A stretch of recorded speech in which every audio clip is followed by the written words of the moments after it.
Well, for movie reviews today, I'm once again joined by Andy Godfrey, movie reviewer and film critic for Sorted Digital and also Pure 247 Radio. Hello, Andy.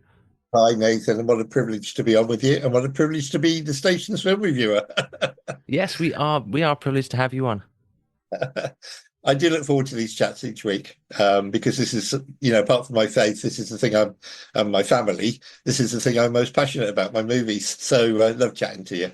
Yeah, well, it's always interesting when you have a passion about something, because even if Yeah. somebody else isn't interested in a particular topic, when somebody who's really passionate about it starts talking about it, that's when it becomes interesting to everyone because they have a passion and that comes across more than the actual subject itself. So, especially with one film this week, which we'll talk about in a moment. Awesome, yeah. Well, the last thing we mentioned last week was, in fact, the results of the Oscars. Should we start with that? Let's start with the Oscars. Now, I did my usual. I went to bed on Sunday night at a decent time, and I just sent all my other film critic friends a message saying, "Wake me up in the morning when it's over." I'm not a big fan of the Oscars. I think they rarely get it right. We're talking about a group of people who never gave Alfred Hitchcock a Best Director Oscar. We're talking about a group of people who said that Driving Miss Daisy was the best film of one particular year, when Driving Miss Daisy is a terribly boring film. So I never get it right. But we did make some predictions last week, or I did, and I got a couple right. I Oh, was just great. checking this before we came on air, and I literally got a couple right. Not all of, only two out of what 30 odd awards that are given out on the night. But I'll live with that. Bearing in mind, I don't like the Oscars. What I didn't foresee was the film that swept the board, really, with Best Actor, Best Director, Best Picture, and it also won another award as well, which I haven't listed. But the film Anora. Now, people would have seen this on the news. So, Anora is a 2.5 hour long film about a sex worker in Los Angeles who falls in love with the son of a Russian mafia don. And the Russian mafia, the father, is not very happy that his son is in love with this girl because he thinks she's common. He thinks she's not good enough for him. He wants her to marry a Russian girl. So the first half of the film, we see these two young people falling really madly in love, and they get married towards the end of the first hour.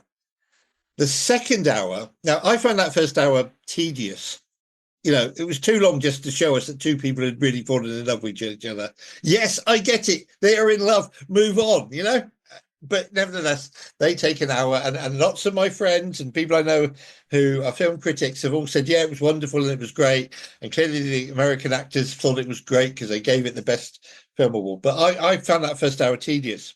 What's much more interesting is the second hour, when the father flies from Russia to America, having learned that his son has married this woman that he disapproves of, and he goes to try and kidnap his own son and to force him to divorce this woman.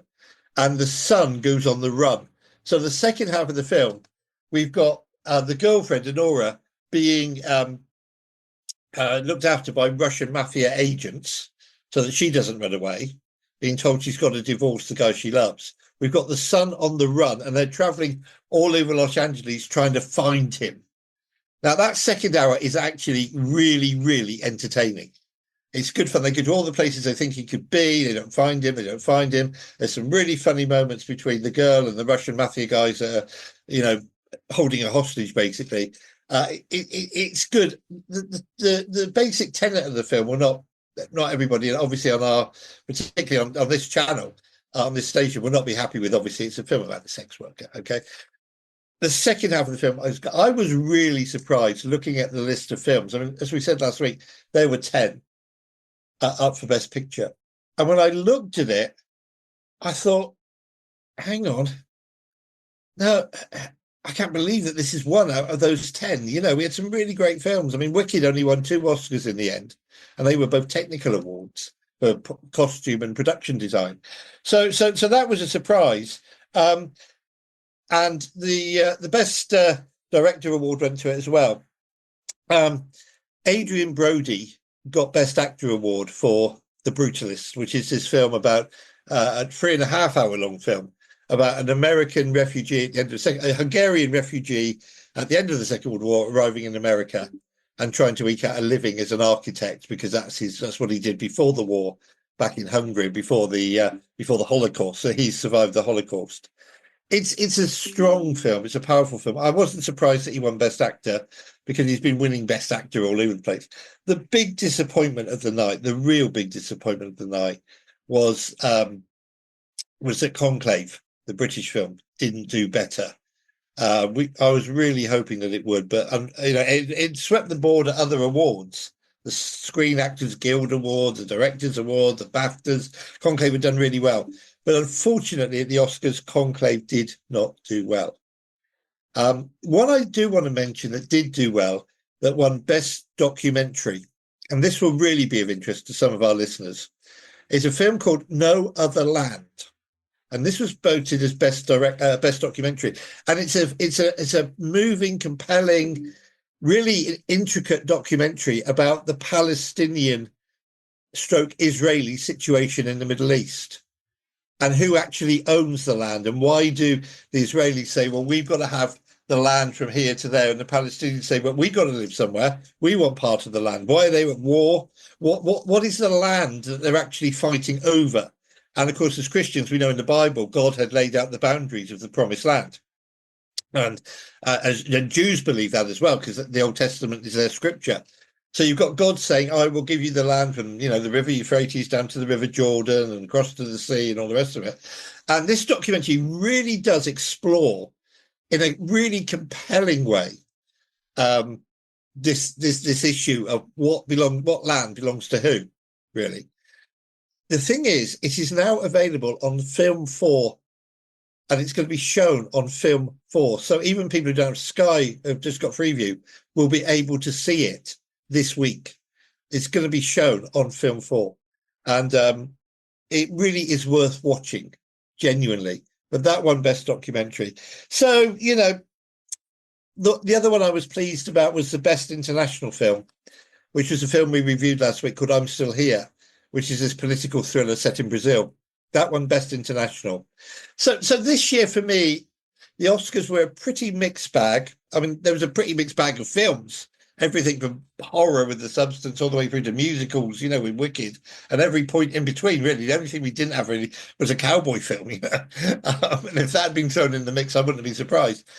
But, there you go. The people who vote for these things are 30,000 people who vote in the American Academy, actors, directors, technical people, they all get a vote.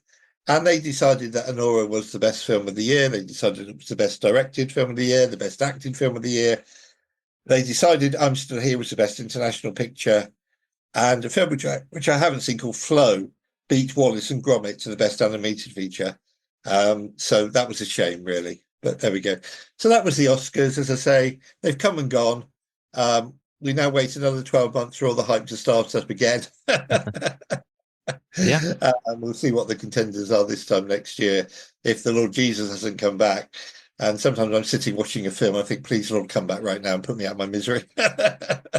Because, it's terrible. So there we go. Yeah, the Oscars, the show itself, really interesting James Bond tribute, because Bond has now been bought by Amazon. The producers of Bond, it was all over the news last week, the Broccolis, who've always produced the Bond films, have sold all the rights to Amazon. And there's all sorts of speculation about what's going to happen with the future of James Bond. Now that Amazon have got their claws on it, might be a TV series, might be more films, who knows? Okay. But they did a tribute to, it seemed a bit pointless, really, to a musical tribute to Bond. And there you go. There was also a musical tribute to Wicked as part of the show. So I missed all that. I didn't care. The film I wanted to win didn't, but there you go. That's the Oscars. Excellent. Well, so you say that you got a couple of them right, did you? I got Best Actor and Best International Picture. Well, that's So not bad. a couple, two out of about 30 odd. It's terrible. But then you can, as I said, you can never tell. I mean, we talked about it a couple of weeks ago, that famous case where La La Land was introduced, was announced as the winner of the Best Picture, which it was by a country mile. And a film that I really don't like called Moonlight, which I think is dour and boring, and it's about a black kid going up in the grottos, and it's a very depressing film, won Best Picture. So you can never trust, you can never predict genuinely the Oscars. I mean, a friend of mine got 12 out of 30. So he did much better than me, but that was only because I was voting on films that I like, you know. Yeah. So there we go. But thank you for letting me share with you about the Oscars. That's what happened. Yeah, that's fine. So some interesting films. I didn't realize that there were so many people who voted for it. I mean, you're saying 30,000. Yes, it's something like that because you've got every actor, every director, all the technicians. If you've ever seen the credits at the end of, say, an animated film or a CGI film, you know, they can go on for 10 minutes, all the credits. Yeah. Hundreds and hundreds of people. I may be slightly exaggerating 30,000. It may not be quite that many, but it's a lot of people. And it tends to be that the technicians will vote for the technical awards. The people who design the costumes will vote for the costumes. Wicked's got best costumes, which I thought it would do. You know, actors vote for the acting awards and so on. So that's what it tends to be. But it's the whole, everybody who's in Hollywood who is signed up to the Actors Union and works in Hollywood basically gets a vote. Okay. Yeah. Yeah. Interesting. Yeah. That's grown over the years because when they first started in 1929, the first Oscar ceremony, you wouldn't have had, you know, best animated feature, you wouldn't have had best whatever. So yeah. Interesting. Yeah. So that was what happened at the Oscars. Yeah. A few surprises, I suppose. Is there Yeah, some sort of I didn't expect Anora to do as well as it did. I heard on the Oscars were on the Sunday. On the Saturday, I heard a piece on Radio 5 Live that said bookies in America had made Anora the favourite. Bookies here were still saying Conclave was the favourite. So a lot of people, I think, over the weekend, I know some people who won some money by placing bets, switched from Conclave to Anora because that's what the Americans were going. And the Americans do like to vote for American films. You know, they like us Brits, they really do. And I thought that's why Conclave might stand a chance, bearing in mind the, you know, Chariots of Fire and all the rest of it, British films that have won in the past. But it didn't. So we live with it and it doesn't matter. But do look out, if you haven't seen any of the Oscar nominated films, as we said last week, they will be shown in cinemas over the next few weeks. And Anora will be back in cinema. Believe me, I'm not going to go and see it again. Once was enough for me. And some of the, if Conclave comes back, I might well go and see that. But some of these films will be shown in cinemas. And this documentary, which I really want to recommend people watch, called No Other Land, it's available to buy on Sky or rent on Sky, but it's available for free if you've got. It will be shown on Film 4, so check the listings. Yeah. yeah. Awesome. Well, thank you for that little summary of the Oscars this year. We look forward to finding out what happens next year, what's in the runnings, and again, what predictions you have and We'll what see. matches up at the end. So yeah, thank you so much. There is a new film out in UK and Irish cinemas today. In fact, do you want to tell us about that? Yeah, so this is one that we've been talking about for some time because I first saw it last September and it's only being released in cinemas today. So this is Bonhoeffer, the life and times of Dietrich Bonhoeffer. For those unfamiliar with the name, he's a German who just before the outbreak of World War II went to America and met some Pentecostal Christians and was converted to Christianity. He then went back to Germany as World War II was starting and started writing theological books. Absolutely wonderful theological books helping people to understand the Bible.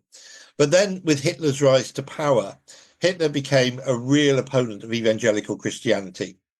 He was not just opposing the Jews, he was making life difficult for evangelical Christians and gypsies and everybody else. But Bonhoeffer stood up and said to his colleagues in the ministry in Germany, there was a conference of ministers and, you know, a conclave, I nearly said, of ministers. And Bonhoeffer was one of these guys who said, we have got to oppose what Hitler is doing. We've got to stand up. We've got to be brave. This is persecution and we've got to keep going. And one of the things Hitler was doing was he was withdrawing Bibles from German churches and having them reprinted with an 11th commandment after the 10. And the 11th commandment was, thou shalt obey the Führer. And Bonhoeffer and others really stood up to this. In fact, at one point, Bonhoeffer himself was implicated in the plot to kill Hitler. He the tagline for the film, when you see the poster, is "Pastor, Spy, Assassin." And he was implicated in the plot to kill Hitler, which, as we know, failed, and Hitler ended up killing himself. But Bonhoeffer, for standing up to Hitler, for standing up for what is right, for his Christian evangelical faith, ended up being put in a concentration camp.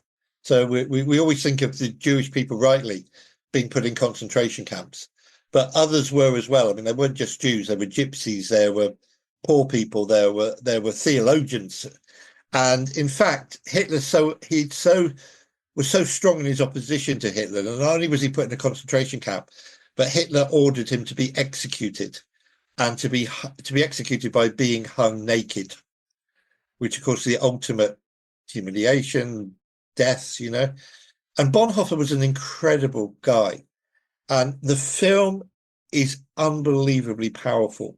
It really is. Now, it's showing twice a week at my local Cineworld, starting today, twice a day at my local Cineworld this coming week.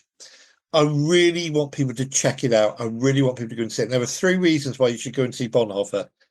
Firstly, because it's a fantastic film and you will learn and be challenged by the life of a man of faith. Secondly, because it is a film that teaches us lessons about history. And if we make this film a success, folks, we will get money for more Christian films to be made. And thirdly, the more people that go and see it at Cineworld or at the Odeon, the more likely Cineworld and Odeon are to show Christian films in the future.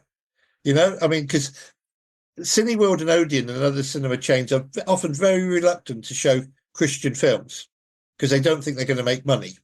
They don't think the box office is going to be really good. And I'm just saying to people, go see it. I'm planning to go and see it, even though I've seen it. Again, this is a film I want to see again. I saw it on my laptop. I want to see it on the big screen. There's a group of ladies from my church going as a party. If there's any pastors or ministers listening, or anybody who leads youth groups, or anybody who leads any group within your church, it's a 12A certificate. So, that's good. That's good. It's 12A. So anybody can see it. Under 12s can see it as long as they've got adult, supervision. It is a powerful film. It's a haunting film. It's a harrowing film, but it is a 12A. And please, people, go and see this. Now, I got to interview the director, whose name I can never pronounce, Todd Komorowski, I think it was. Anyway, Todd, my interview with Todd is on Pure's YouTube channel, and we posted, you guys posted it again this week. Todd, who wrote the film, is a born-again writer, director, lovely Christian guy. I interviewed him. I was sat in Milton Keynes here. He was in Hollywood, and we had the most fantastic chat. And if you watch that interview or listen to it back, you will discover his passion for Jesus Christ. I mean, the man is so outspoken. And isn't it great that right in the heart of Hollywood, we've got a guy making quality films? I mean, he produced the Christmas classic Elf, and he wrote the film Sully, about the plane that landed in the Potomac River going in Washington, and the pilot saved everybody's life. He wrote that film. He produced Elf. Isn't it fantastic that we've got a Christian right there in the center of Hollywood producing great films? So go see Bonhoeffer, please. It is a 12A certificate. Take people from your church. Honestly, it is really, it will blow you away, seriously, and it will challenge you. Bonhoeffer's first book, most successful book, was a book called The Cost of Discipleship. Well, he knew what he was talking about because he paid with his life for the cost. That was the cost he paid for his discipleship of Jesus Christ, for following Jesus. Really challenging film, Nathan. Honestly, please, anybody listening, search it out, go see it. Let's make it a success for those reasons that A, we might get more Christian films, and B, Cineworld and Odeon will be more inclined to show them, because that's what we want. We want good, powerful, positive films in cinema. So, yeah. And the video's on the YouTube channel, isn't it? Yes, it is indeed your conversation with Todd. Is it Kamanaki? That sounds about right to Oh, me. Komarnicki, that's right. Yeah, I could never pronounce his name. Yeah, so he's the director of this film Bonhoeffer, which is of course out now in UK and Irish cinemas, and yeah, I'm looking forward, hopefully, to seeing it at some point. Great. It does sound fantastic. I mean, Yeah. I've read and watched about Dietrich Bonhoeffer. Actually, I remember sort of studying him a little bit a few years ago, but he's a really interesting character, and again, he's one of those many people who stood up against the tyranny of the Nazi regime during World War II, and in his case, paid the ultimate price standing Yeah. up for what was right. Yeah. And the film graphically, the film doesn't pull any punches, but he has managed to. He wanted a 12A certificate because he wanted younger people to see it, so that you know they get the message as well. The Mm, importance of the cost of discipleship. yeah. There's a couple of other films out in the cinema. I know we're running close on time. I'll just mention what they are rather than because I haven't really seen. There's a new documentary about Twiggy, which some of our older listeners might want to go and see. Twiggy was the fashion model of the 60s. You know, she was on the cover of Vogue and Cosmopolitan and all those magazines. She was a fashion icon in the 60s. There's a new documentary out about her. And I'm looking forward to this one. There's a new science fiction film coming out called Mickey 17. And this is set in the future where human beings have learned how to revive dead people. And so what you can do if you're unemployed, you can sign up to a special program where you get to do the dangerous jobs where you're likely to be killed, but they can revive you. And then you do another dangerous job where where whoever's doing it is likely to be killed. And then revive. And we're going to talk next week about a film called Last Breath, which is about divers repairing pipelines under the sea. This film is about somebody doing really dangerous jobs, getting killed, coming back to life, doing another dangerous job. I haven't seen it, but it looks good. Shall we just mention a couple to watch at home? Yeah, absolutely. Okay. So, couple to watch at home. And this one's been out now for a couple of weeks to watch at home. But boy, people see it. It's called Thelma. Now, we reviewed this on the show when it was in cinemas. This was my second favourite film of last year, behind Wicked. So Thelma is a 93-year-old grandmother who is conned by some really bad guys. They con her out of all of her savings, and they do this by phoning her up and saying, "We have kidnapped your grandson.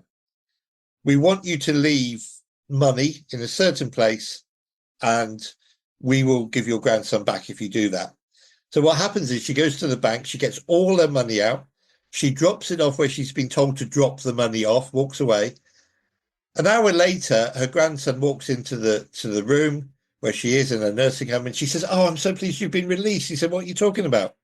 He said, "Well, you were kidnapped and I paid the money in this, your release. It's fantastic to see you." He said, "I wasn't kidnapped." So she's been conned.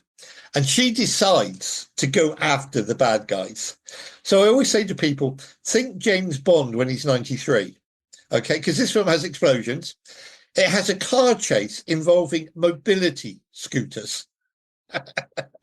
And it is just the most joyous, hilarious, wonderful, lovely. It's got a lot to say about old age. It's got something to say about dementia. It's got a lot to say about the way we treat the elderly. But I saw this film on my birthday last year in the Watershed Cinema in Bristol, which is one of my favourite cinemas. Basically, it's an old warehouse by the docks that they've converted into a cinema. It's a fantastic cinema, and one of the screens is quite small where I saw this, and it was packed out.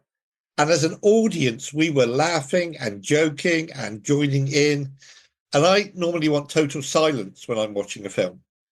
You know, I don't want any distractions. I want phones off and all the rest of it. But I didn't mind because everybody was having so much fun. And there's one scene where we're in an old people's nursing home and the senior folk are putting on a play and somebody says, "Break a leg." And the guy in the audience behind me shouted out, "Don't say that because she probably will." Watching all these toddy old people producing Hamlet or something like that. Honestly, it is just a joy. Please, Thelma, it's available to stream. It is available to watch. And I would say go see Thelma. So, as I say, in cinemas this week, we've got Bonhoeffer, which is a must see. We've got Mickey 17, which is science fiction thriller. We've got Twiggy, which is a documentary about Twiggy, obviously. So yeah, and then we've got Thelma to watch at home, and also the documentary No Other Land to watch at home as well. So fabulous week this week. Nothing really bad this week. And next week we've got a really good film to talk about that I saw last night, but it's not coming out till next week, called Last Breath. So if people want to start checking that out, please do. I'll just give you one to avoid. Yeah, sure. So do you remember last week, my one to avoid was a film called 80 for Brady. It was a film, good cast, Jane Fonda, Diana Rigg, not Diana Rigg, others anyway, Jane Fonda's in it, about a group of senior women going on a road trip and having misadventures, okay? On Netflix this week, you will see The Book Club Chapter 2. It is about a group of senior women going on a road trip and having misadventures. The only difference is this one's set in Italy, whereas the other one is set in America. Exactly the same story, exactly the same things happen. There were 4 films last year that came out about groups of women on road trips. They all had the same plot. They all had the same incidents. They all lose their money. They all lose their passports. They all lose their bags. They all have one-night stands. They all fall in love with the wrong guy. They eventually end up, of course, at their destination. The plot was the same. One of them was about a group of women going to reuniting after many, many years as Take That fans and going to see a Take That concert in Spain. And Take That are in that film for all of 30 seconds. You see a group, you see them on the Paris metro, Spanish metro, singing. They're in it for about 30 seconds. There were 4, and I can't remember the 4th one, probably because I instantly wanted to forget it, because it was instantly forgettable. But honestly, they just said, okay, let's make this film about this group of, we'll do women going on a road trip. Somebody else thought, we'll do that. Oh, their story was okay. We'll nick their story. And it happened 4 times last year. And you might see the book club. Now, the book club part 1, chapter 1, was okay. It was about a group of senior women forming a book club and discussing books and helping each other out with their problems. But this one is dire. I mean, it's absolute rubbish. It's one of those book films that you hope will end up in a charity shop will end up on DVD in a charity shop being sold for 10p, and even I won't buy it to my collection. Oh dear. So you must have got deja vu watching that one. You do. I mean, I said in 1 year, last year or the year before, we had 4. Well, I say one going to the Super Bowl, one in Italy. The other one, they were going to see a Take That concert in Spain, and I can't honestly, for the life of me, off the top of my head, remember the 4th one. But that's because it was instantly forgettable. I mean, seriously, I would love to see. I don't mind watching films about senior ladies going on a road trip. That could be exciting. That could be interesting. That could be fun, having a laugh, whatever, But when you've got when I sat through 4 through the year, all with the same plot, basically, all with the same gags, all with the same scenario, all with the same bad situations happening to these women, just send me to sleep. Okay, thank you. Well, thank you for that warning. That's one to avoid. We've got Bonhoeffer coming out in cinemas, which is fantastic, and of course a few to watch at home. Thank you so much, Andy. It's been a pleasure as always. Hope you have a great week. And you, Nathan, I look forward to talking to you about Last Breath next week. It's a great film.